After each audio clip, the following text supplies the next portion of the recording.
Para pendiri bangsa mengamanatkan bahwa negara Indonesia berdiri di atas prinsip kedaulatan rakyat. Sebagai perwujudan fundamental ini, Lembaga Majelis Permusyawaratan Rakyat atau MPR didirikan sebagai wadah perjuangan aspirasi rakyat Indonesia.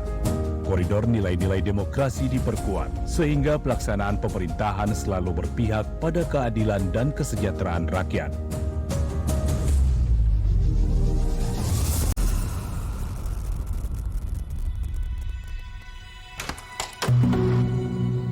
Gagasan kelahiran MPR bermula pada sidang Badan Penyelidik Usaha-Usaha Persiapan Kemerdekaan atau BPUPK pada 1 Juni 1945. Kala itu, Soekarno mengungkapkan keinginannya mewadahi aspirasi rakyat dalam sistem perwakilan. Ide ini pun didukung oleh Muhammad Yamin dan Supomo, sebuah majelis yang beranggotakan dari wakil rakyat, wakil daerah, dan wakil golongan.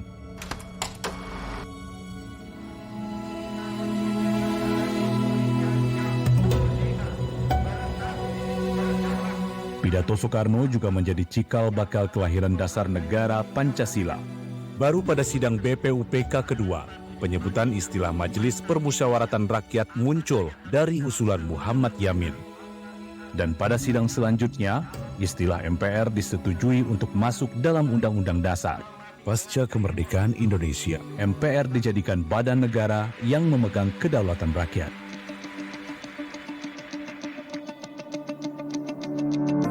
Usai kemerdekaan Indonesia, pembentukan MPR masih belum memungkinkan untuk dibentuk. Sehingga, Lembaga Komite Nasional Indonesia Pusat dibuat sebagai badan perwakilan berdasarkan pada amanat pasal 4 Aturan Peralihan Undang-Undang Dasar. Peristiwa ini menjadi cikal bakal dan kemudian selalu diperingati sebagai hari lahir MPR. Satu dekade kemudian, pemilihan anggota Badan Perwakilan Rakyat digelar yang diberi nama Konstituante. Badan ini bertugas membentuk konstitusi baru menggantikan Undang-Undang Dasar sementara 1950. Namun, Konstituante dibubarkan oleh Presiden Soekarno melalui dekret Presiden. Landasan konstitusi akhirnya kembali mengacu pada Undang-Undang Dasar 1945.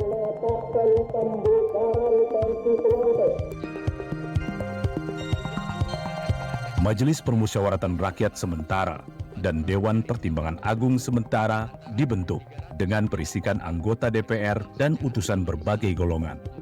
Di era Orde Lama, Presiden Soekarno mengalihfungsikan pembangunan gedung yang semula untuk penyelenggaraan Konevo menjadi gedung MPR DPR. Walau pembangunan ini sempat terhenti karena memuncaknya peristiwa G30S. Namun, pembangunan Gedung Karya Arsitek Sujudi Wiryatmojo kembali dilanjutkan dan resmi ditetapkan sebagai gedung untuk MPR DPR RI. Pada masa ini, MPRS memutuskan mengalihkan jabatan Presiden Soekarno kepada Soeharto melalui sidang istimewa. Era Orde Baru pun membuat lembaga MPR memegang kedaulatan rakyat tertinggi.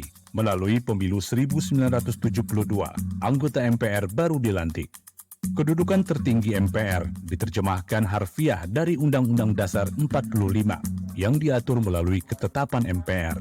MPR memiliki wewenang untuk memilih presiden dan wakil presiden, serta menetapkan Undang-Undang Dasar dan garis-garis besar haluan negara atau GBHN.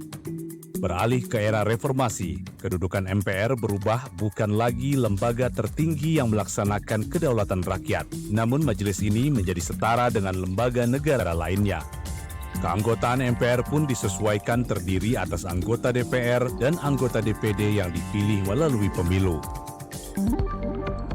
Sejak masa reformasi, sejarah mencatat Undang-Undang Dasar 1945 mengalami satu kali perubahan melalui 4 tahap, yakni pada tahun 1999, 2000, 2001, dan pada 2002.